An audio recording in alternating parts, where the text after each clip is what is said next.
Welcome to Critical Junction, episode 60. I'm Mark. Oh, I'm Luke. I'm Gilles. And in 1926, Sir Arthur Conan Doyle penned a short story entitled The Adventure of the Blanched Soldier, in which the protagonist, one Detective Sherlock Holmes, famously said, quote, "When you have eliminated all which is impossible, then whatever remains, however improbable, must be the truth," end quote. This quote, often misattributed to Doyle himself and popularized in part by Captain Spock in Star Trek VI, is sometimes used by proponents of the paranormal as a reason why one should not discount the existence of the spirit world. In actuality, though, this line of reasoning is fallacious, falling into the category of an appeal to omniscience. To apply this method, one would need to determine every single explanation to a given problem, and then correctly disprove every explanation with the exception of the one that is true and cannot be disproved. The fallacy here is that one would require all knowledge of the situation, and there may be explanations one simply has not thought of. But what exactly are logical fallacies? Without getting into formal versus informal fallacies for the moment, according to the Stanford Encyclopedia of Philosophy, quote, two competing conceptions of fallacies are that they are false but popular beliefs, and that they are deceptively bad arguments, end quote. Or in other words, a logical fallacy is an error in reasoning from which no true conclusion can be reliably derived. Consider, for example, the argument from ignorance fallacy, popular among religious, especially Christian apologists, which typically proceeds along lines such as, science has thus far been unable to create life from non-life, therefore, life must be the result of a divine creator. If we set aside the false dilemma for a moment, another fallacy unto itself, the glaring problem with this terrible argument is that, just because we haven't yet found a way to create life from non-life, is not evidence that there is no such way to do so, nor is it evidence that we will one day figure out how to. It's simply evidence that we do not yet know how to do it. Substituting ignorance for impossibility, or even possibility, is flawed reasoning and is fallacious. To reiterate, fallacies are problematic to proper logical argumentation because they do not support the conclusion at which they are trying to arrive. Fallacies completely undermine the argument being posited, making the conclusions thereof untenable, and yet they tend to be commonly utilized in any number of situations, from the outlandish claims of religious apologists to anti-vaxxers to climate change deniers and beyond. Yet more deleterious still is the wide-reaching appeal of fallacious reasoning, thanks to our tendency to be lazy thinkers. It's far easier for most people not to question our thought processes, yet the development of critical reasoning skills has become almost crucial in today's climate of easily distributable pseudoscience and misinformation. So, how can we sharpen our critical reasoning skills in order to be able to spot and avoid fallacies, and thus construct better, more rational arguments? Let's talk about that, shall we? I would like to just say that I really liked your Sherlock Holmes quote there. I thought that was great because, I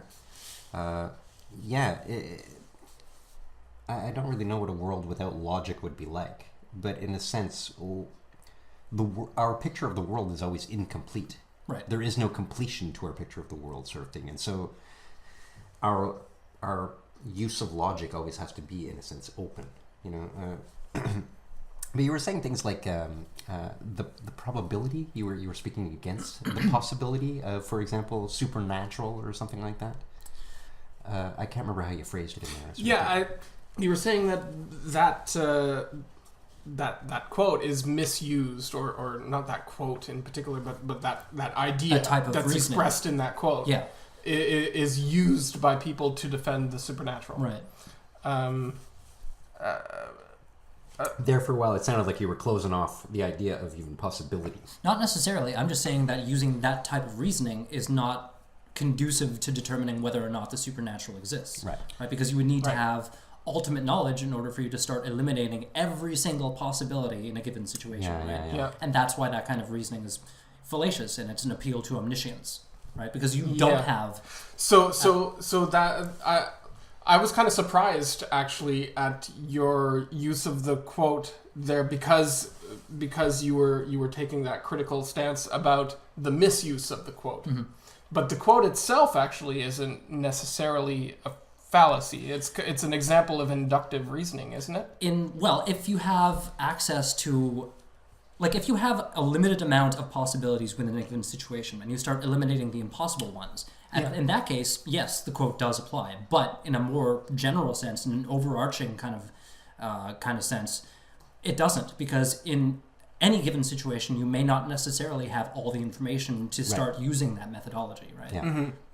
That's the Holmesian fallacy there, right? Because in a situation where you don't, or in a situation where you have access to a limited amount of possibilities, you can't say that you can apply that methodology to it. You can't. Because what's the quote again? When you eliminate the impossible, whatever remains, however improbable, must be the truth. Right. Whatever remains must be the truth. Right. How do you know when you eliminate the impossible? How do you know you've eliminated the impossible? How do you know you've eliminated every single impossible situation? Yeah. It's the hardness there that's the issue. Must be the truth? No, it's... What I'm saying is the quote, if it had been, could be the truth. Would be more respectable. Would be more respectable. Right. More logical. Yes. Because it remains open. But my contention with it is that when you eliminate... That's the part. When you eliminate the impossible, how do you know you've eliminated every single impossible right. criteria or result or whatever? Yeah. There's a number of variables in any given situation that you may not have access to. Yeah. Yeah, there may be infinite variables. Right. Yeah. I can't imagine. I can't imagine.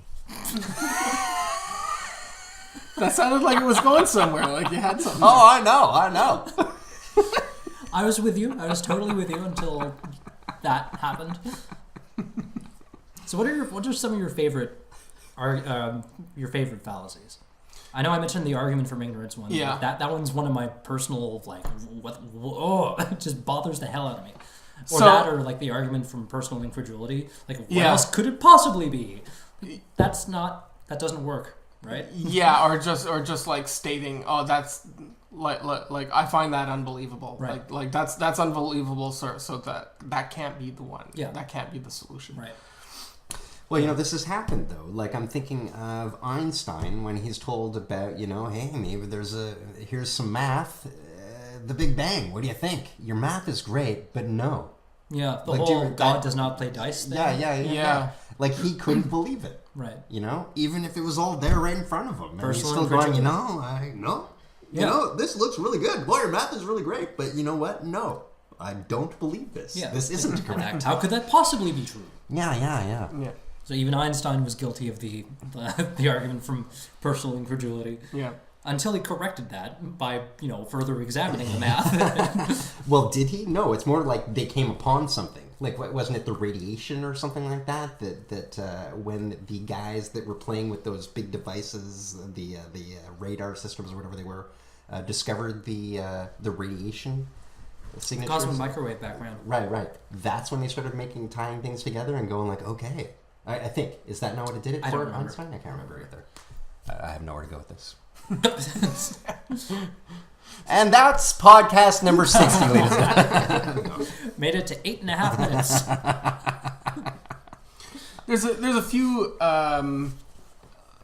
There's a few fallacies that I see like every single day that are invoked or sort of explicitly named every day on the internet. Of course, it's on the internet. Like when you so one of the reasons I think that it's worth it to actually look at fallacies is so that you can we all use fallacies when we're arguing with each other or talking with each other, right? And sometimes a fallacious argument is still a compelling one, right? And like Trump, for example, basically only speaks in fallacies because appeals to emotion or or appeals to popularity, false dilemmas and all this. Biggest inauguration crowd ever. It's not so much a fallacy as it is a blatant lie. That's just a blatant lie, yeah. But the ones that I see most often, like called out on the internet in forums, is it the ad hominem? So there's ad hominem, What's that? Can you guys elaborate on that? We'll get to it. I think Because I got a lot of bitching to do about this ad hominem thing. Okay. The fallacy of the ad hominem fallacy. Go on. Okay. So there's ad hominem, no true Scotsman, and straw man. Okay. Those are the three that I think. They're Like people just know those names, and so they throw them out there to dismiss anyone's argument. right. Committing a fallacy, by the way, which is another one that we can talk about The later. fallacy. That's another The great one. fallacy. Wow, I can't Yeah, wait. Yeah. This is getting meta. Already. Yeah. I want to start with the ad hominem. Because Okay. this one really sticks in my craw. Okay. Because as soon as you call someone a fucking idiot for making a bad argument, you get called out by saying you've invoked the ad hominem fallacy. Right? No. That's not true. Yeah. Calling someone that's a it. fucking idiot for making a fucking stupid comment is not an ad hominem. No, it's an insult. Yeah, it's an An insult. insult is not an argument in service of another point. Right. On the other hand, saying their argument is wrong because they're a fucking idiot is an ad hominem. That's right. And that's the distinction. that is Oh, the I see, distinction. okay. There's nothing wrong with calling someone out for a bullshit statement. Yeah. I mean, it's impolite and it's not charitable. Give a fuck. But, I'm being impolite right now. but for the sake of clarity, it's not an ad hominem to just call someone a name. Yeah. A fucking idiot. Yeah. You can say it. Yeah. You're- So some people. No, I'm just saying. Like, Yeah. some people think that an ad hominem fallacy is a synonym for an insult. Right. Because That's not- the definition of ad hominem is to the man, right? Yeah. It's a direct kind of attack on the person's character. Yeah. And people take that to mean that by insinuating that someone has made a bad argument, It's kind of a cousin to, I think it's called the generative fallacy, where you basically just attack the source instead of what the source is reporting. right? Yeah. Yeah. So those are It's like in the same kind of category. closely related. Right. Yeah, like saying, oh, I don't believe that because the New York Times is fake news, and that was reported in the New York Times. Yeah. Right. It's a generative fallacy. Or to say like a Christian can't possibly say anything that's in any way true because they Right. believe in God. So Right. they must just Yeah. be all around wrong kind of thing, right? That too, yeah. Exactly. Oh, that was written in the Bible? That's false. That would be a fallacy too. That would be a fallacy because it's in the Bible. Because it's in the Bible. Okay, Yeah. Gotcha. Now, if you were to say it's wrong, but it's in the Bible, and there's no evidence for what you're saying, that's not a fallacy. Yeah. So, we mentioned ad hominem. What was the other one you talked about? Straw man. The straw man fallacy. Yay! So, this is when you intentionally misrepresent someone's position so that you can destroy their argument in one fell swoop. Okay. Thus, straw man, because you can easily blow it apart. Right. Right? Continue. Yeah. I don't know if you had Do we have any Give me examples? a of straw of man. Give me a good straw man that's used a lot. If we go back to our abortion episode, when I Forced birth episode. the yes. forced birth episode, I specifically asked if our guest considered the act of abortion to be murder because I didn't want to misrepresent his position.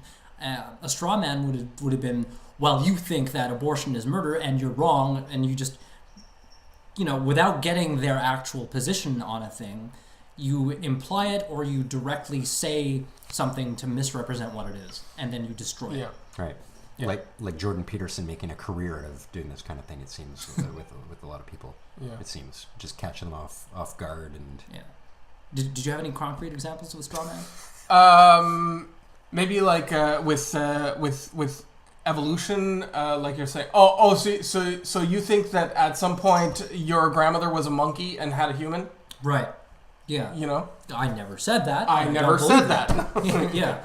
And that, that That's happens not my argument. That happens a lot in online discussions, especially, right? Because you make a statement. I get into a lot of really heated debates on Facebook. Well, yeah, I think you like it. Is I enjoy the active debate. you seek it out, yeah. Yeah, sometimes I do. Like if I see a particularly bad argument, I'll jump into it because it's a bad argument, right?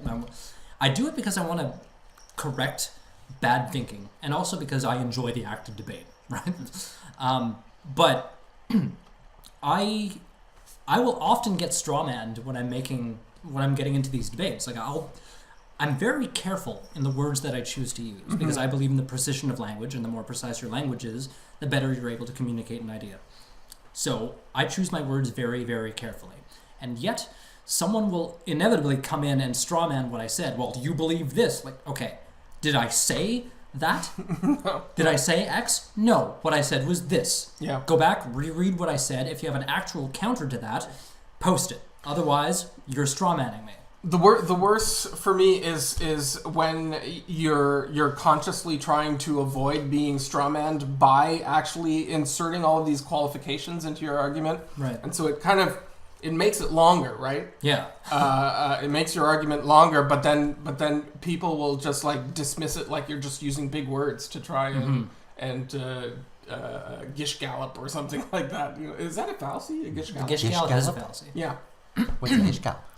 A gish gallop is when you just throw out a whole bunch of information so that you kind of overwhelm your interlocutor, so that they by the time they've addressed one part of your kind of soliloquy there, your barrage of arguments, you've already made 10 other statements or thrown out 10 other premises that this person has yet to address. I feel like they're not addressing one or many of those counts as a failure against them.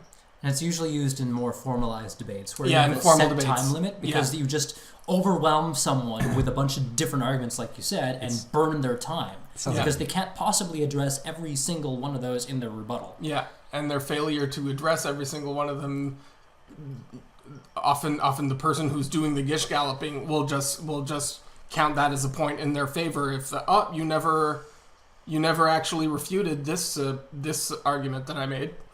Right. And I only have 1 minute, so I could only. Which inevitably results in a straw man in some cases, right? Because, so you didn't address this, therefore you believe that. Therefore you believe it, yeah. Yeah. So straw man, gish gallop. Next one, the last one that you mentioned was? No True Scotsman. The No True Scotsman. Oh, what's that one? Yeah. So the No True Scotsman is that's where you make an argument about something, or you're criticizing something, and the person who might want to defend that thing you're criticizing will say, oh, well, that's not a true example of the thing you want to criticize. So, for example, it's really often used in arguments about socialism, and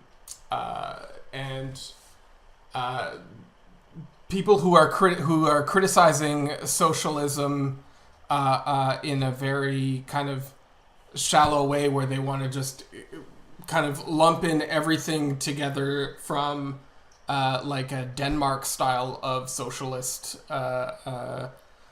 government with a Stalinist kind of totalitarian communism.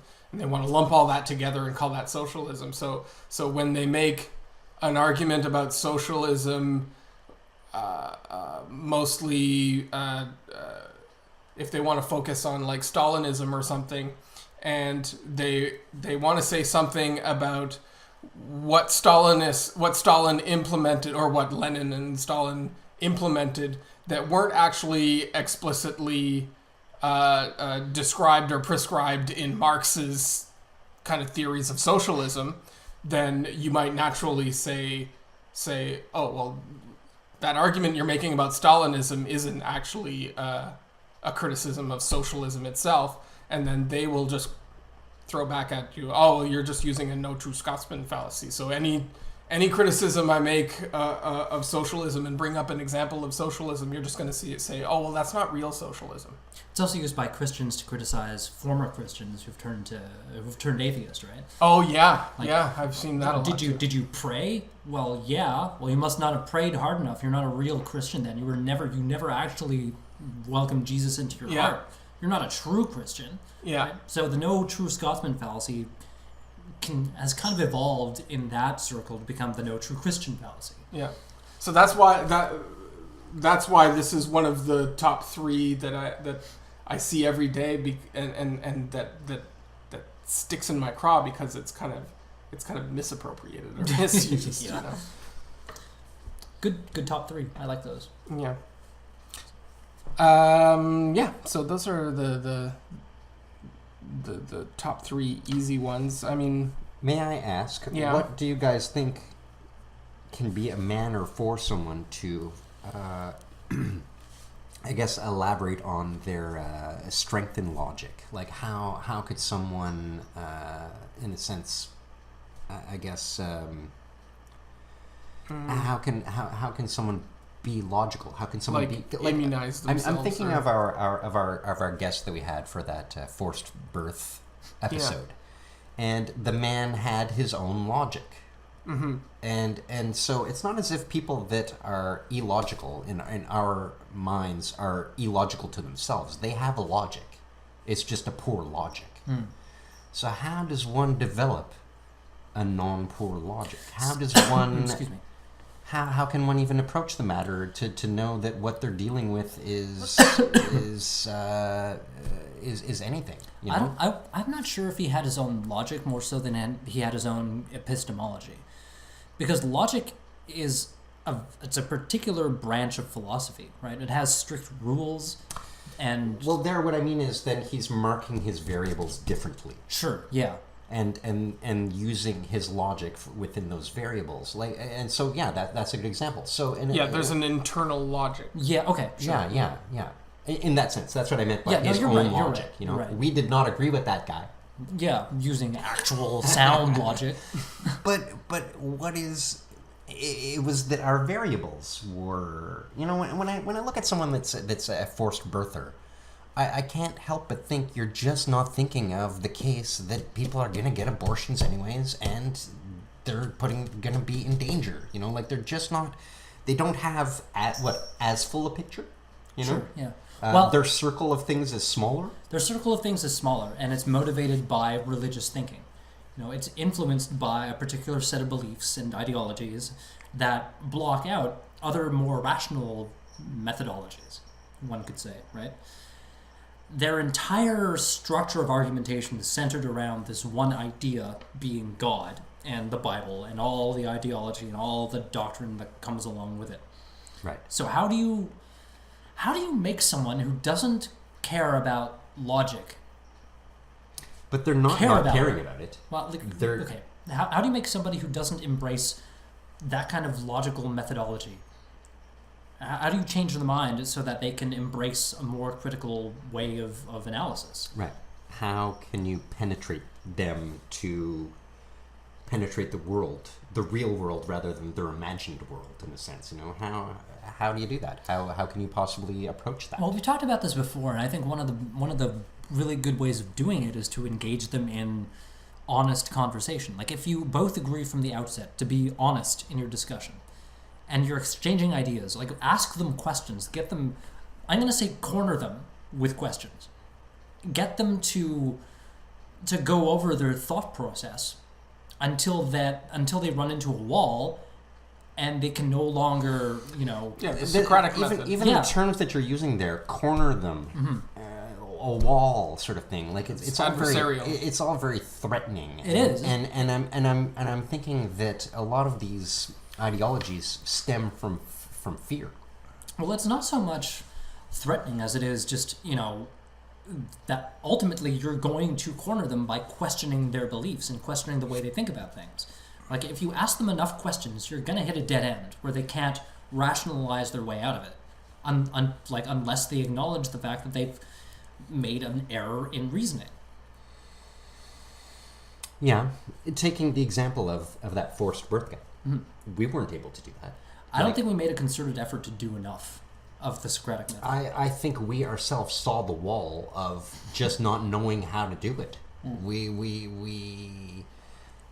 He just had this other belief system that we didn't have based on God. And there was an unwillingness there for him to actually engage and beyond his own belief system. Yeah. Right? Well, and which is usually the case with a person. Like, a person is generally tied down to their opinions. It's not as if we very often... And he was walking into this knowing that it was like him talking with 3 other people who are on the opposite side of the issue. and he did it fairly stoically, he remained calm and then blabbed his ass off about a bunch of shit, that we didn't agree with. But can't fault him for that. You're right. Well, no, he had this other opinion that we don't share, Yeah, and people are often tied to their opinions and tied to their own biases, right? Well, you're saying often. We can say even always. They're tied until they're not. Sure, pragmatically speaking, we can say always. Like, everyone has their own set of biases, and part of the problem is being unable to recognize those biases. Mm-hmm. Right. How do you address that? How can you overcome that I kind of barrier? This kind of exercise is the first step. Like, just going and, like, teaching yourself about, like now you've heard that fallacies exist. So just read about them and then learn to recognize them. Not just so you can play the dismissing somebody's argument online by naming the fallacy that they employed, but learn about them so that you can recognize it in your own arguments, and so you can make your own arguments stronger. So that you know where somebody might call you out on a fallacy that you're employing there, and then you can kind of rework your argument to correct that fallacy. Right? Yeah, like, I used to just call out the fallacies that people were making in these debates, but then I realized that it wasn't helping. It wasn't going anywhere. Yeah, has it ever done anything? No. So what I started doing is just explaining the why they made the fallacy and how the error in reasoning occurred. I mean, there's a right way to go about pointing out a fallacy, right? Yeah. You can point out the fallacy and then say, can you reformulate that argument that excluding the fallacy this time? Right. Give them a chance to actually back it up. Like presume that they do have the capacity to back it up and to correct their mistake. Right away, I'm recognizing rather than just dismissing them. That it would take a hell of a lot of time. It would take a hell of a lot of energy to be able to do that. Like, when you're trying to get into an argument with a person to make a point, it's going to take a hell of a lot of energy for you to be able to do that, and to it often get anywhere. does. And not only energy from you, but energy also from them to even take it in. Yeah. And they're generally not going to. Yeah, like, some of these things go on for a long time. Like, I've been engaged in some very, very lengthy conversations. And, like, they're, in a way, satisfying. Like, one of them in particular went in a really positive direction. Okay. This is your positive, not their positive. Both of us ended up saying, this is a really good conversation, let's continue it offline. Right. Because, like, we were at a point where neither of us were able to give any more headway. So we're like, okay, let's come back later, once we both had some time to reflect on what the other has said, and see if we can continue this in a different direction. And it went on for like a couple of days, which is awesome. That's the type of conversation I really, really enjoy having, is when both parties are willing to set aside their own biases and engage the other in that kind of open and reasonable fashion. May I ask what this conversation was about? The non-existence or existence of God. Okay, so they started off... They're like a hardcore Christian, dead set on God existing, and like they were questioning why I don't believe. Right. So I went in to explain, well, it's because of a lack of evidence to support the claims being made and all that. And they tried to point out what they considered to be evidence from the Bible. I'm like, well, this is why that's not, I don't consider it evidence. Right. Yeah, like, it just went on back and forth like that. Yeah. It was really constructive. Okay. It was a great conversation. Where did it lead in the end in terms of their thought processes and stuff like that? Could you recognize what was going on in their minds in the end of the conversation, or had any shifts taken place or anything like that? There were a couple of shifts from their perspective. They're like, well, that's a really good point. I'm going to have to think about that. Yeah. The fact that I was able to get them to say, I need to think about that, I would consider a positive. Yeah, I suppose, if they actually did think about it. They may just be pulling back and going, I don't have an answer, let me think about that. And that's good too. Yeah. Just admitting you don't have an answer to that is perfectly reasonable. Yeah. Like, that's one of the best outcomes that I can think of. Like, well, I don't know. I don't have an answer to that. Right, to leave someone just not sure anymore is something. It's something. It's a positive in my book. Right. Because, like, admitting you do not have an answer to a question or a challenge, that's really big in a world where admitting ignorance about something is seen as a default. Yeah, it's a funny thing, eh? I generally view myself to be or a defect rather. Sorry. I don't view my ignorance as a defect. You know, I go through life being very ignorant and recognizing it daily. You know, But that's a humble recognition, right? You're being yeah, humble. I'm super great at that. No, what I'm I'm great at recognizing where I'm. what I'm saying is that you're making a point of acknowledging your ignorance out of a sense of humility, right? Well, I don't know if it's out of a sense of humility. It's just occurring out of a sense of humility. Like they kind of they occur at the same time. Okay. What I'm saying is just that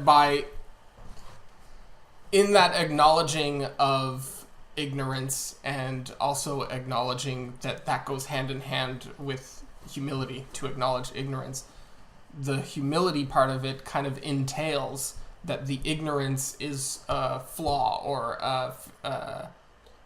it's a non-optimal state, right? Well, I'm not sure. You would say that ignorance can be like a virtue rather than something to be corrected or to be acknowledged. I wouldn't necessarily say it's a virtue. Well, let's say it's something that you can't know, then, or that I just don't know. I don't know if it's it can be virtuous to admit it. To admit it, but Yes, okay. right. This is yes. what I'm trying to get at. You're using the word "admit" it, as if To recognize it. To no. Stick with the fact that you used the word "admit." I can't admit that. To admit something kind of inherently means that you're copping to something that is less than optimal. I think you might be treading on a semantic fallacy now. I'm not Maybe. sure. I'm not sure. Okay. And I Well, admit- you have to think about that. I have to think about that one, Sean. I'll take that as a win. I don't know how I should take this. It's a funny thing. Ignorance? Well, coming from my Taoist perspective, it's almost a philosophy based on ignorance, in the sense that I take great satisfaction in sitting back and going, I just don't fucking know. You know, like I don't take satisfaction in ignorance. I recognize it as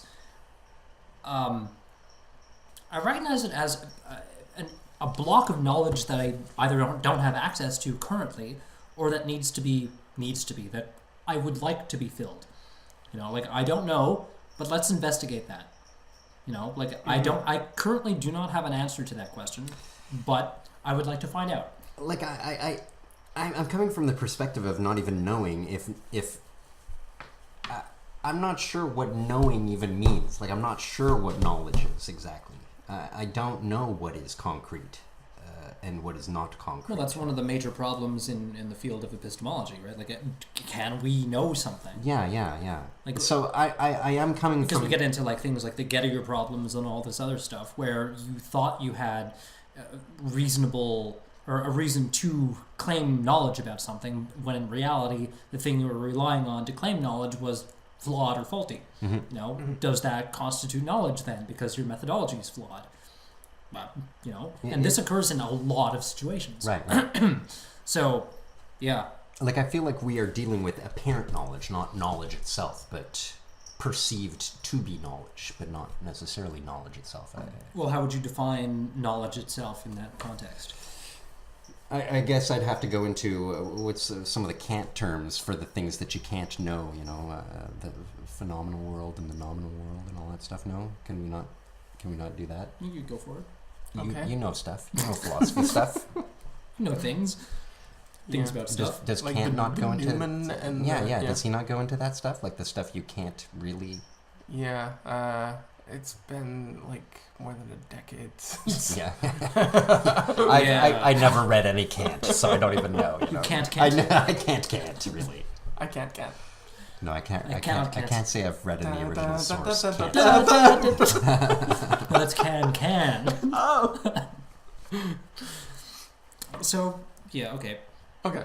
Um, So let's kind of go through some other common fallacies. okay. So we've talked about the big three, as I like to call them. Right. Those were my big three. Like there's a list of like 10 or 15 of them or something when I looked it up in Wikipedia when I was. Oh, looking. there's dozens and dozens. There's of them. so many different ways to be wrong, guys. There's so many different ways. There are. Yeah. Then we get into the differences between formal and informal fallacies. Yeah. Like it's Yeah. the A distinction. fallacy in the form of your argument versus a fallacy in The content. in of the it. content. Yeah. Yeah. So, like, within formal fallacies, the distinction seems pretty solid, right? Like, formal fallacy, like you said, is within the structure of the argument, whereas informal is the content of it. But there's an overlap there in certain circumstances. Oh yeah. Yeah. So the distinction, while superficially seems concrete, when you get into the nitty-gritty of it, it starts to get a little muddy. Sure. Right. But now you're approaching a continuum fallacy. God damn it! Yes. So a continuum fallacy, just so we're clear on that, that's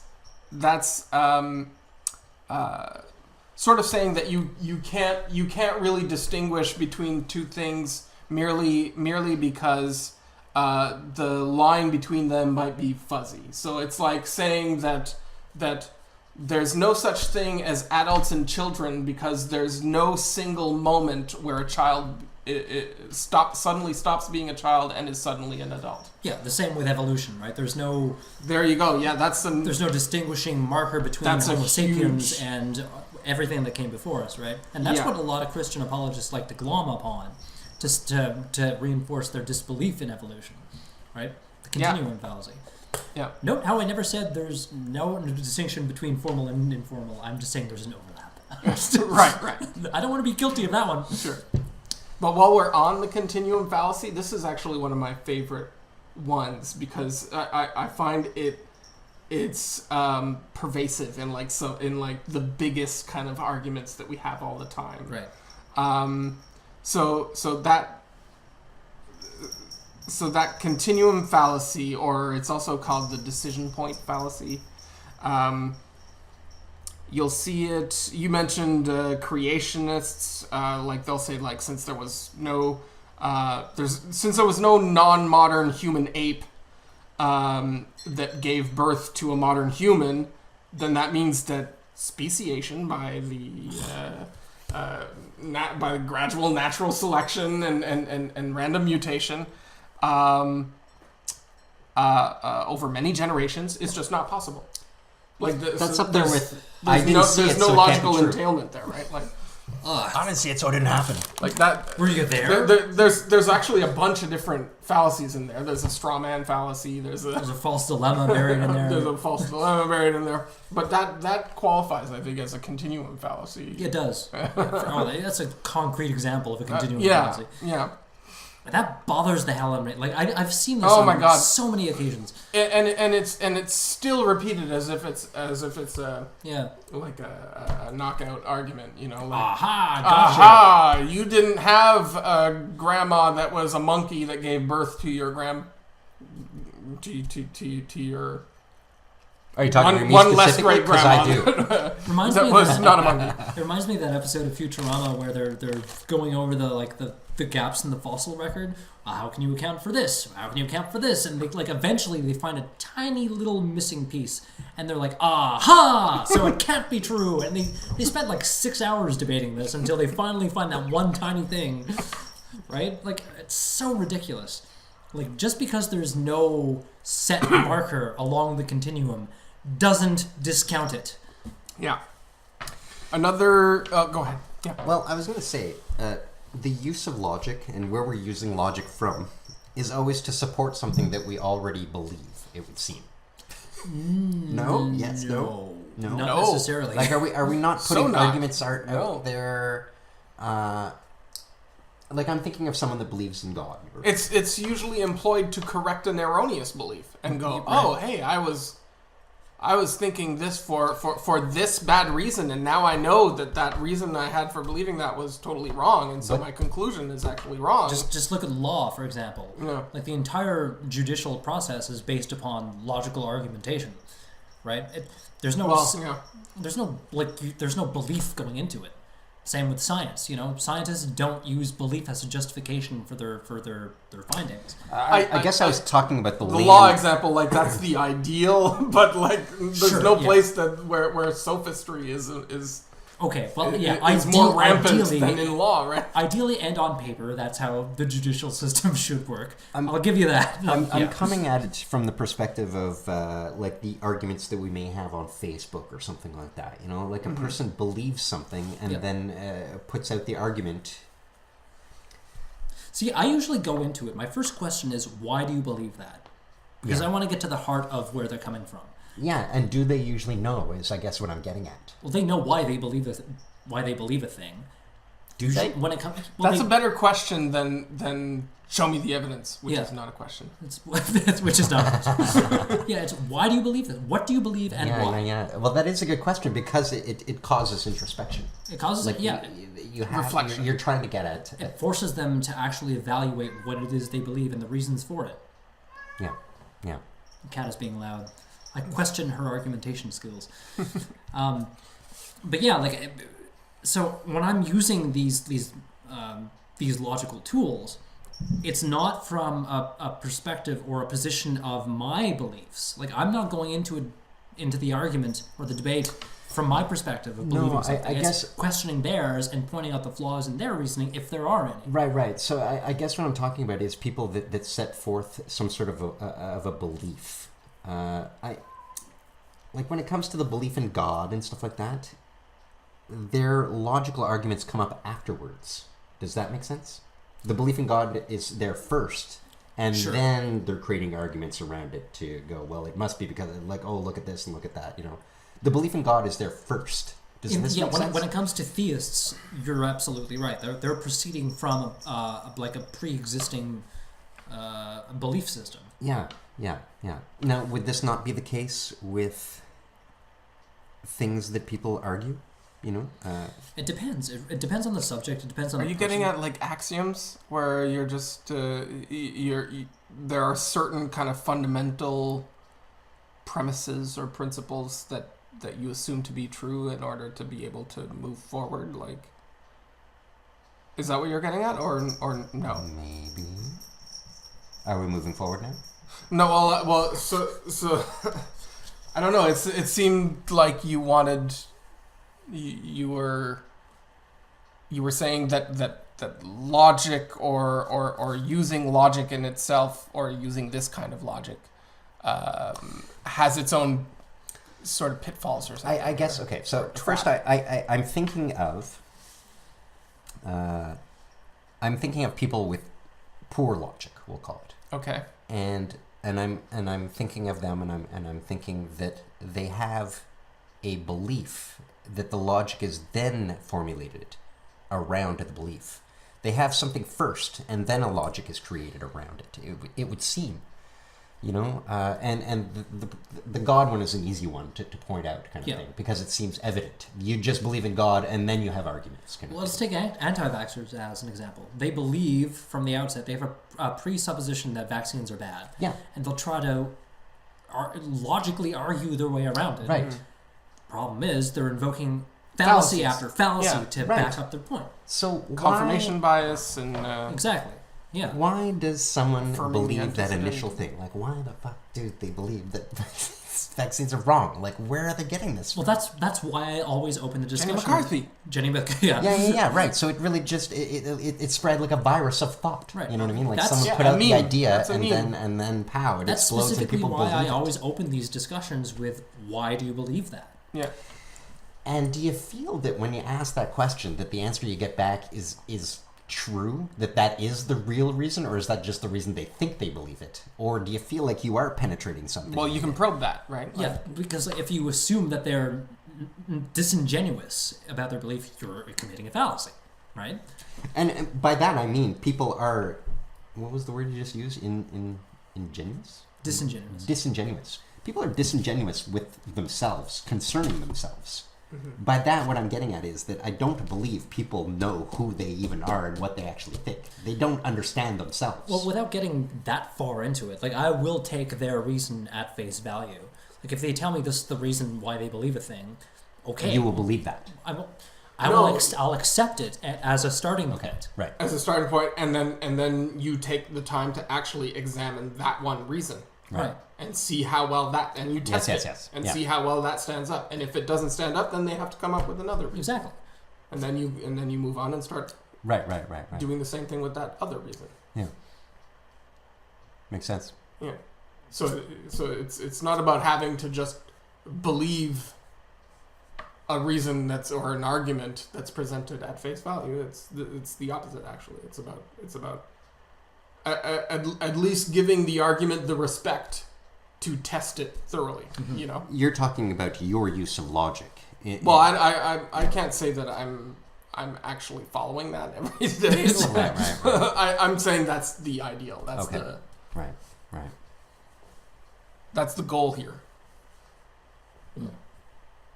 The goal is to arrive at the truth, from where I'm coming from, right? And right, or believe more true things than false things, exactly. And try and eliminate as many false things. Yes. Right, to eliminate the false things and the remaining be true. It kind of brings us back to that Sherlock quote kind of thing. What remains may be true. And believing a false thing, that's basically a little fort that's protecting your ignorance. And so you want to get rid of your belief in that false thing to cure yourself of the ignorance, which is, by definition or from the outset, a negative. Yeah. We want to cure ignorance. Right. It can't be a virtue. Well, I'm not sure. It can be a virtue in the sense that if something is not knowable, then ignorance can be a virtue. Ignorance is a vulnerability. It's well, hold on. When it's like acknowledging that something is unknowable is the opposite of ignorance, because you know that something is unknowable. You're not ignorant of But we can't is what I'm getting at there. It ends up looping on itself. Like there's some logic problems here, guys. Can we go back to the continuum fallacy and explore some other huge arguments where yes, please, where this gets used? I love this one. Okay, so another big one is in climate change. Since it's hard to pinpoint a spot at which like an event horizon where there's no turning back and there's no recovering from it, then that means that any argument to correct climate change or to say how bad it is alarmism. Fuck that. That's just straight up continuum fallacy. Like actually consider the data that's being presented, right?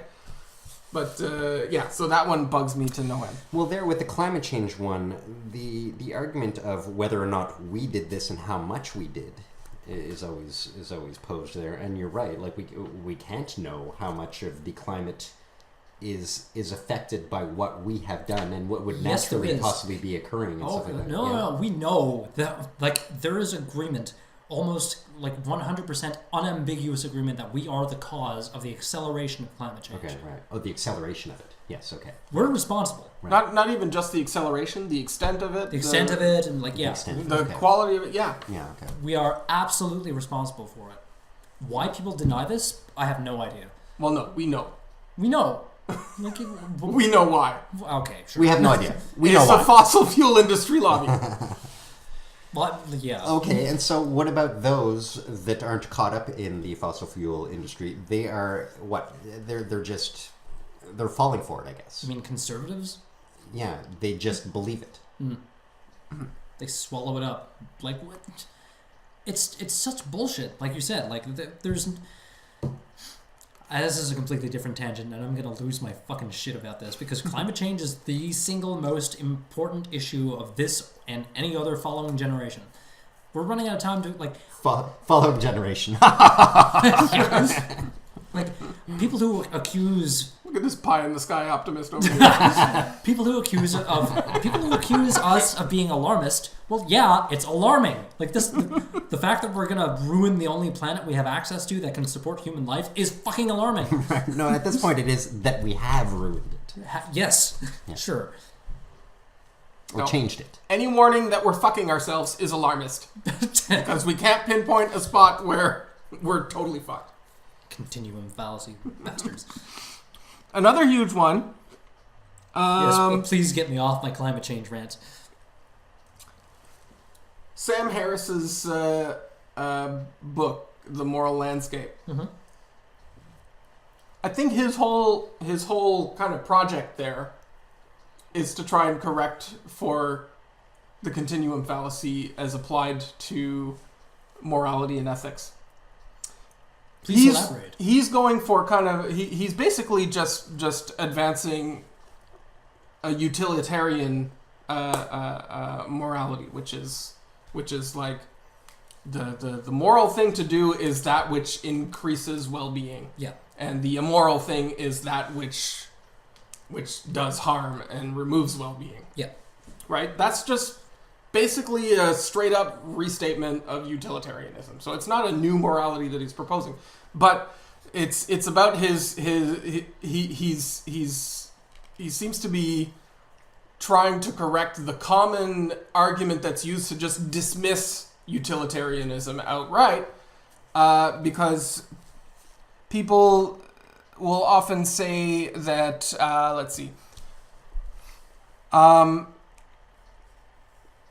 so these dismissals of utilitarianism will hinge on the idea that you can't really mark a clear separation between well-being and other not explicitly horrendous or detrimental states, right? So we all nevertheless have a clear understanding that the concept of well-being exists, and it's clearly distinguishable generally from its opposite or from a neutral absence of well-being, right? Mm-hmm. Right. Mm-hmm.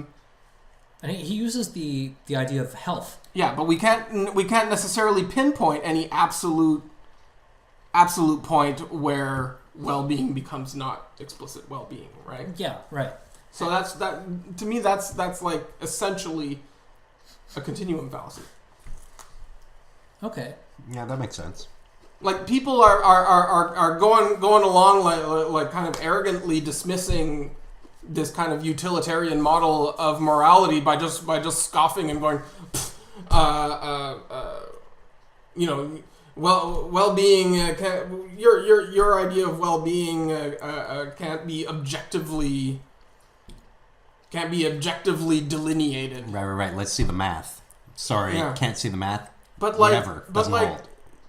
Like stop bullshitting, man. You know as well as I do that there's something that we can both agree on that's well-being. That we all agree on is well-being. And he uses the idea of health to counter that Right. argument, right? Like there's no set definition of what constitutes a healthy person, Mm-hmm. but we can all kind of agree on what health is, right? Mm-hmm. There are things that are unhealthy, there are things that are healthy, and there's a continuum along that spectrum, right? Mm-hmm. And the same applies to morality. If we accept well-being as the goal of morality, there are certain actions that contribute to that goal, and there are others that don't. Yeah. And I guess we're always just dealing with spectrums rather than Yes. hard yeses and hard no's and blacks and whites kind of thing. Right. It's entire spectrum and rainbow of... That's it. Mm-hmm. Like the world is not like an easy game of deduction. It's all inference. It's all There's so it's many... all probability. Yeah, you everything know? is interwoven and probabilistic, you know? Like, it's not a clear-cut black and white universe that we live in, right? And we have to operate along these continuums and these spectra, and we have to make the best evaluations of the situations that we're in and act accordingly. Right? Yeah. It's funny to think that my biggest problem with people and their beliefs is when a belief is hard and wrong. You know, like and how do you get a person unstuck from that world, that torturous world, you know, of being wrong. Yeah, because one of my favorite memes is that I can't stop. There's somebody wrong on the internet. yeah, I love that one. No, but it's just when you go online and you see how terrible people are to each other, the terrible shit people are saying to each other. Just what do you believe in, and why do you think this is okay? Recently someone was comparing those of us who really enjoy Star Trek Discovery to Trump supporters. Like, what the fuck? What are you talking about? That just sounds like a false analogy. It's a definite false analogy. Thank you for bringing up the false analogy fallacy. That's a really good one. Like, what the hell? And you're like, it's just so putrid and vile. Yeah. Well, I can't help but think that in a sense, That's another one where the continuum fallacy applies to, by the way. What, Discovery? No, Trump. Oh. I think that people... I'm going to ask you to elaborate on that after Luke is finished. Yeah. I have nothing. Go. No. No, it was good, but it's gone now. Ah, come on. No, I just don't remember what I was going to say. God damn it. Sorry. It was gold, though. I have a bad habit of interrupting. I gotta correct that. So Trump continuum fallacy. Yeah, I find the continuum fallacy is used to shut down criticisms that might validly point to ideological trends in the Republican Party and Trump supporters or Trump's own kind of agenda that mirror the evolution of fascist ideology in Europe, right? And people use the continuum fallacy by saying, look, nothing we see right now is anything like what happened in World War II. But the thing is, like, fascist Italy was not fascist right up until it was. Right. And there was a gradual progression, and there were conditions that kind of built up. No, I need to know exactly when it became fascist, Jill. Otherwise, this does not hold up. Yeah, they didn't just spring out fascists. They didn't spring out of a freaking vacuum, not fascist. Oh, fascist today. Yeah. Today we're fascist. Exactly. There are things that led up to a formalized fascist regime, right? And if you can actually use history in that useful way that you're supposed to use history, which we don't, by the way, we don't. Yeah. And you notice, like, common. Jesus Christ. That was a big chunk. Are you going to eat it again, though? Are you going to eat it again? He totally ate it again, ladies and gentlemen. Something flew out of his mouth. He grabbed it off the table. I'm spitting cheese and. It's cheese, ladies and gentlemen. Yeah. So. Anyway, I forget. I lost my train there. But that's after the cheese incident. After the cheese totally threw me off. Yeah, but you get the idea, right? Yeah. Like, that's a total continuum fallacy there. Like, for sure. Like, just because Trump isn't currently full-fledged fascist doesn't mean that you can't rightly point to things that the Republicans and Trump and the right-wing some of the right-wing ideologues are doing that aren't perfectly in line with the progression of fascist thought. The only thing that stops him from being fascist is that he's not completely successful. There are those saying no, thankfully. Yeah. Okay, so that's all I had for the continuum fallacy. So I mean, it's climate change, politics, all the bad ones, all the bad evolution. Jesus Christ. Yeah, no, it's invoked a lot, and yeah, once you acknowledge or once you're made aware of the continuum fallacy, once you're made aware of all these fallacies, in fact, you can start to spot them in argumentation across the board, and it's really kind of fun when you know what you're looking for, right? Like, aha, that's an argument from ignorance, or like that's an ad hominem. Yeah, a real one this time, not just me. What's the name of the fallacy though, where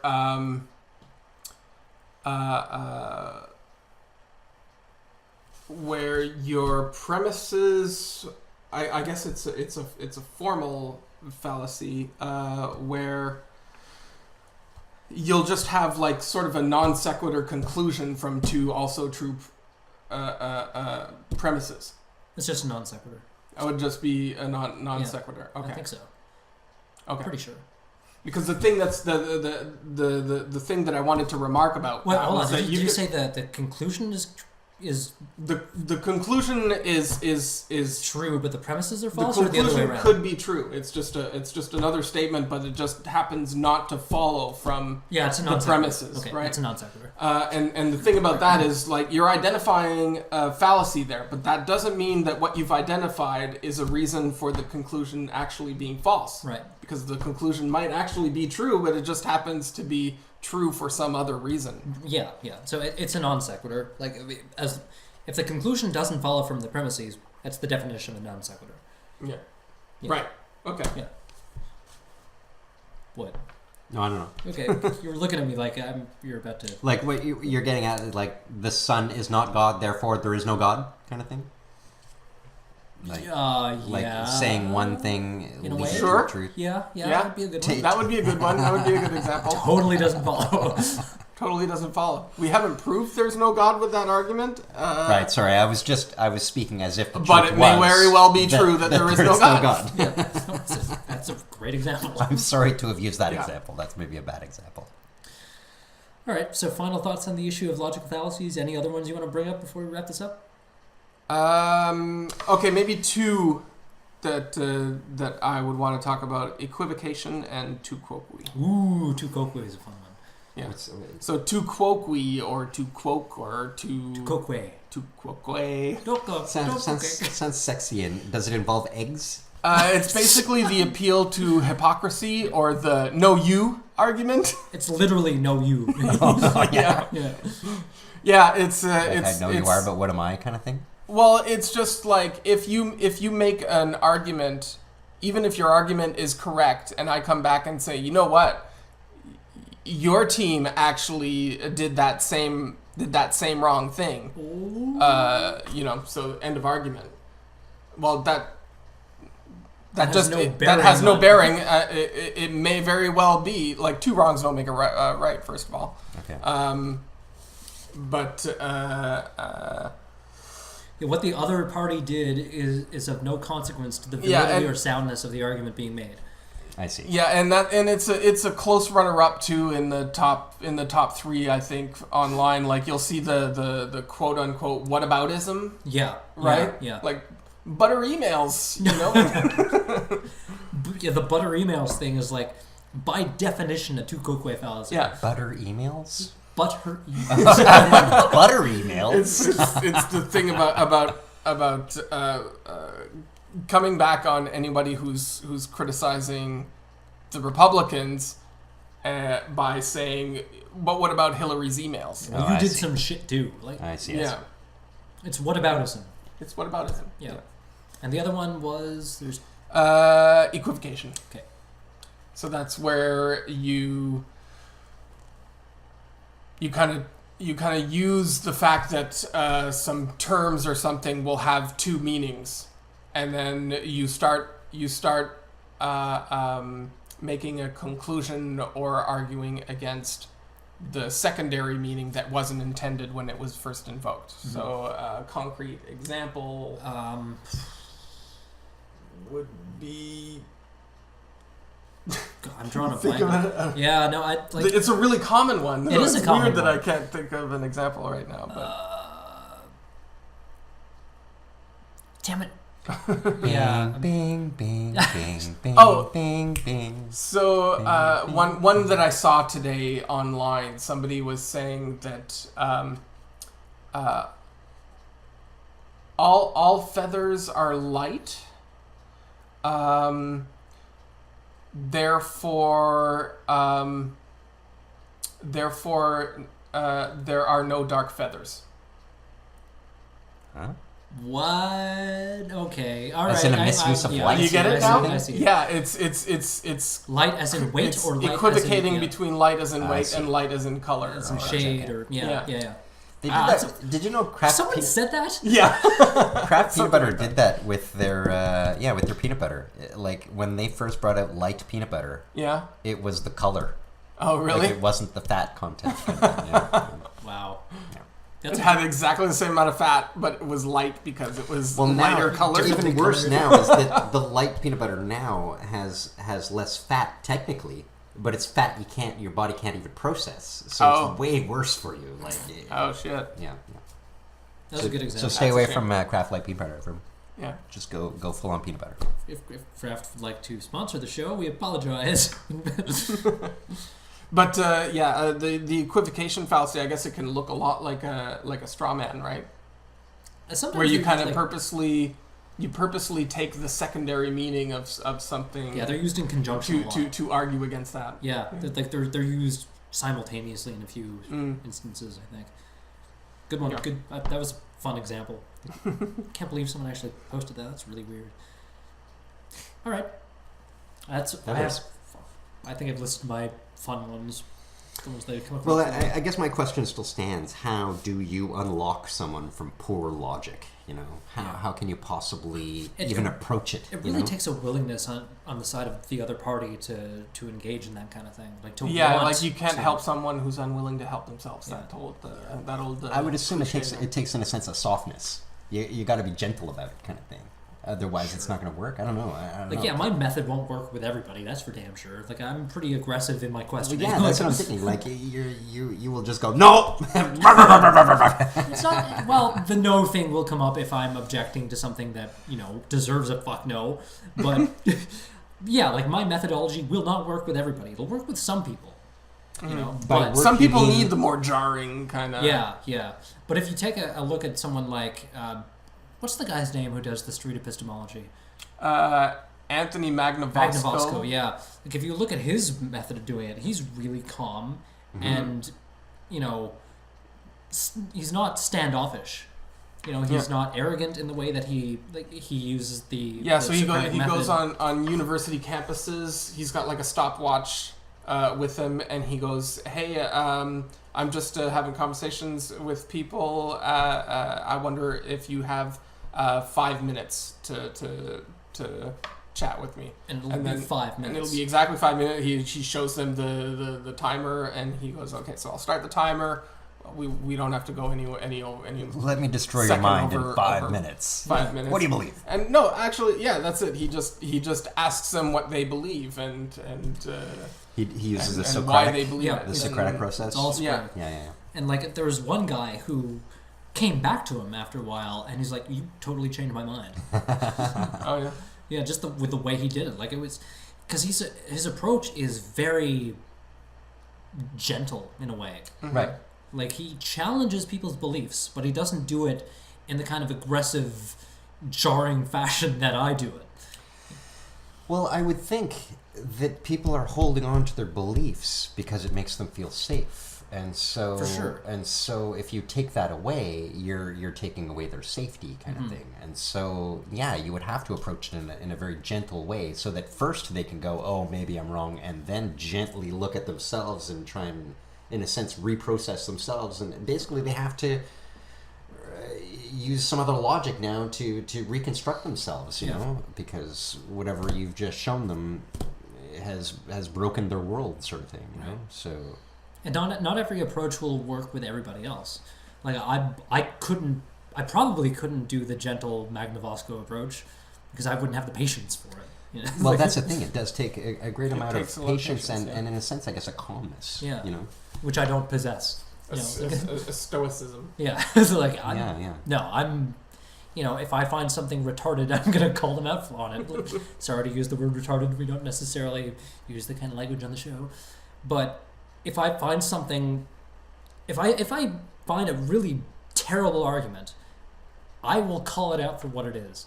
Like I'm not gonna hold back because like I will define why this is a bad argument, like point by point by point. Here's where you're wrong, and this is why. And that kind of approach isn't used by everybody, and not everyone will respond well to it. I know that. Right. You know. Well, I would assume that there's an element of shock if someone is confronted with, "Oh, maybe I'm wrong." First thing they encounter is themselves being shocked, kind right? of thing, you know? And no, you know, and then they're just angry. Then they're just angry. But the way I do it does work with some people. They'll confront that shock and start questioning their beliefs. Like the example I was giving earlier, that conversation that went on for a couple of days. Like I approach the situation as I normally do, and just like, why do you believe this? And then, well, here's why you're wrong, and this is the flaw in your argumentation. Blah blah blah blah blah. And like that was fine. What about within yourself? Maybe even looking to your past, Mark. Have you ever, in a sense, confronted yourself and conquered a belief that you had? And for example, we can use the belief in God. Did you ever believe in God? Yes. And what happened to dismantle it? And how long did it take? You know. Well, yeah. Like I was a Christian for a while, you know, and what did it take for me to convert away from that was just examining the religion. You know, eventually the deeper you dig into it, the more it just falls apart. You know, and it fell apart for me. Like the more I questioned it, well, like, yeah, this doesn't stand up. You know, it doesn't stand up to critical scrutiny. So I had to abandon it. Yeah. Like there was an initial jarring shock because I believed this wholeheartedly, but eventually you get over it. Like, and then you look back on it like, how did I believe that? Like what? Why? You know, and it's coming to that realization that some people find really uncomfortable. People don't like to question their deeply held beliefs. Right. Because, like you said, it gives them a sense of safety and a sense of security. And if you take that away from them, then they're left with an empty void in their psyche that they either can't fill or fill with the wrong things. That's my final thought. It's a good one. Yeah. Any others? My final thought will just be to maybe read up on these logical fallacies, learn to recognize them, apply them when you're consuming news and stuff online. With the oversaturation of information, though, you can continue reading along the same lines that you just already believe and never confront a wall, really, you know? There's so much information out there. Well, the thing is... Like, you're talking as if eventually you'll get... Education is a kind of intellectual inoculation, right? It's like a vaccine for the mind. If you learn about something and you actually take the time to think about it and then apply that knowledge, then you're just better armed to protect yourself against that stuff naturally. You're training your Can you think of any belief, Virgil, that you had in the past that in a sense you dismantled? Well, I was also like a believing Catholic, and I abandoned that from reading like the catechise and our catechism there. It's too bad and I read our Bible and it's too bad that's all we have to look at, though, because really we just look at the religion one and we go, yeah, no, we just grew up, you know, like we got older and went, no, that's just wrong, you know. In a way. That is kind of what it is. It's almost like I'm looking for something. I'm looking for another one because that was too easy. You know? Yeah. Well, okay, like I was a strong believer in the paranormal too. Like I believed in ghosts and UFOs and alien visitation and all that. And again, it was the same process. It's like the more you examine it, the less evidence you find. So it falls apart. Yeah, but I find that one's interesting though because you are still very willing to believe. You want to believe in that shit. I would like it. You're all moldering on that one. I'm right? moldering, yeah. Like I would like it to. It'd be awesome if it were true. But thus far, I see no evidence to say that it is. Yeah. Yeah, and so you believe neither one way nor the other. I wouldn't say, knowing you, Mark, that you don't not believe. I don't know. Yeah, you don't know. A pure agnostic. You hold the agnostic approach then. Yeah, with that like one. I don't know. I don't know. Right. So in that, there is still an openness. Yeah. So it's not closed. There's always an openness. Yeah. Like being open-minded is a willingness to accept new information. Hold on though. Is there an openness to the God thing? Yes. Yeah. If someone can provide a logically valid and sound argument that's backed up by demonstrable evidence in reality for the existence of a God, I will consider it. Yeah, it would be upsetting because the evidence that we do have would mean that he's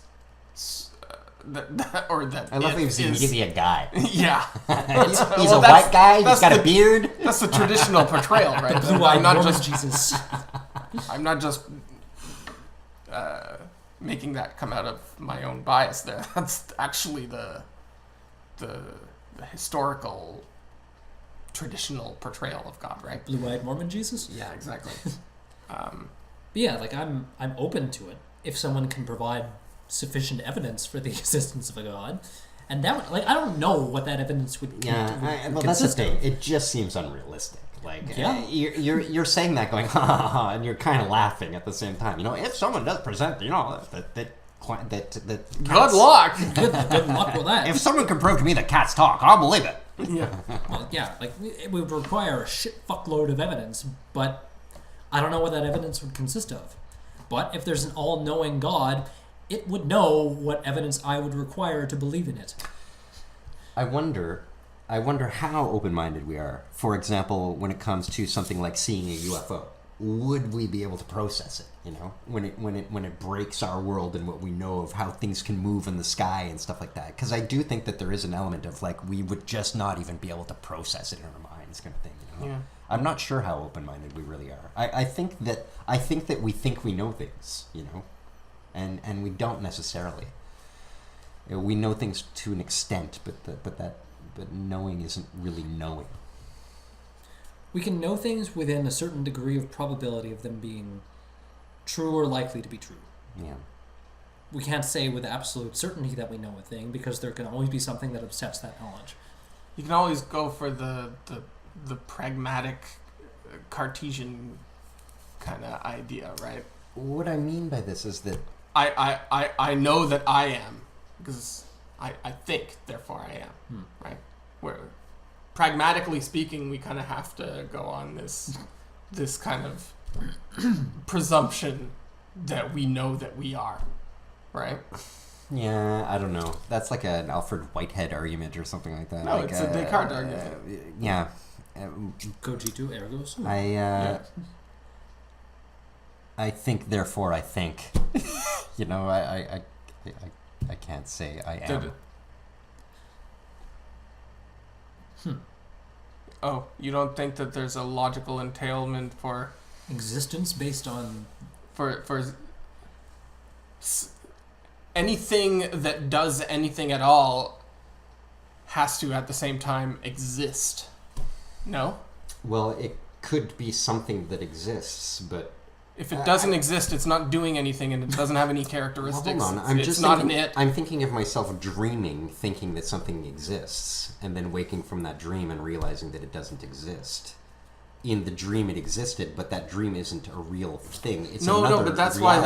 why that what do you call that? That, not a parable, but I don't know, that quote.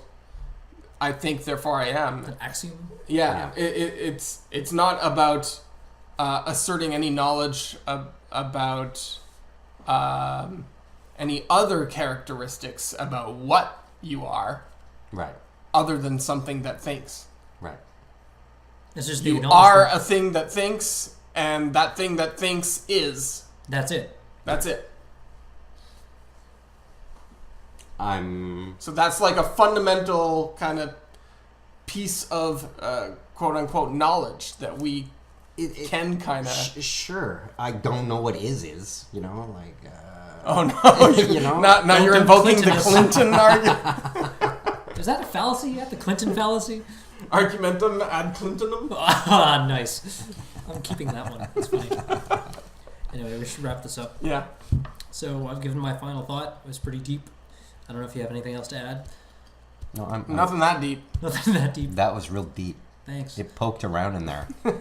Real good. It's in the deep. I can't even remember what you said. I You just don't- said I it was so don't deep. I don't know. I'll have to go back. You and said listen. something deep? Whatever. Just rewind the tape, guys. All right, though. In that case, this has been a Critical Junction episode 60. I'm Mark. I'm Luke. I'm Jill. As always, thanks for listening. And until next time, keep thinking critically.